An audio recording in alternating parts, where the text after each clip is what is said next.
ठीक है, नरेश जी पे चलूंगी सर, क्योंकि आपने कहा that you have 40 years of experience in this field only. तो इसमें से कितने मरीज आपके पास आए हैं जिनका ईयर इन्फेक्शन सच में काफ़ी ज़्यादा बिगड़ गया? और मैं इसलिए कह रही हूँ ताकि जनता आगाह हो और समझे कि ईयर इन्फेक्शंस को डॉक्टर को दिखाना कितना ज़रूरी है, इसका घर में उपचार नहीं हो सकता। नरेश जी। देखिए सृष्टि, आपने बड़ा अच्छा सवाल पूछा है।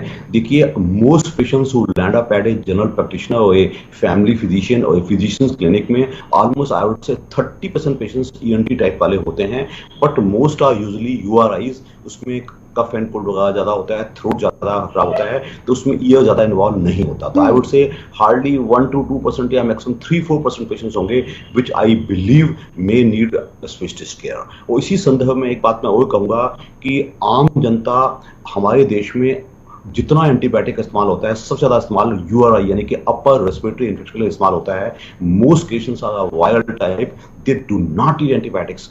आई see lots of highly potent antibiotics वो बीइंग यूज्ड फॉर नथिंग। तो मैंने आम लोगों को मैं इस लाता हूं, जब तक आपका कोई पस जो कोई कफ आ रहा है वो पीला ना हो जाए या आपका कंप्लीट ब्लड काउंट्स में इन्फेक्शन डेमोन्स्ट्रेट ना हो जाए, तब तक antibiotic until unless it is a specialised case जिसमें कि कोमोबिलिटीज हैं। कोमोबिलिटीज कोई अनकंट्रोल्ड डायबिटिक है, कोई एचआईवी का केस है, कोई ऑर्गन ट्रांसप्लांट का केस है, कोई दूसरी ऐसी बीमारी जिसमें पेशेंट को इम्यूनिटी डाउन हो गई है। Otherwise believe me, more antibiotic is used in India only for URI then for anything else. तो एक आपके चैनल के माध्यम से आम जनता को आगाह करना है, do not use antibiotics indiscriminately. और जब कभी एंटीबायोटिक लेवें तो फुल कोर्स लेवें और सेल्फ डिस्पेंसिंग या सेल्फ प्रिस्क्रिप्शन ना यूज करें। ठीक है, अगर फुल कोर्स ना लिया जाए तो क्या इसका केस है कि जो बैक्टीरिया या फिर कोई भी वायरल है वो रेजिस्टेंट हो जाए आती दवाइयों की? यस, आपने बड़ा अच्छा सवाल पूछा है। आई सी आजकल हमारे देश में मुसीबत क्या है, the drug control is very poor. So chemist will give you anything without prescription.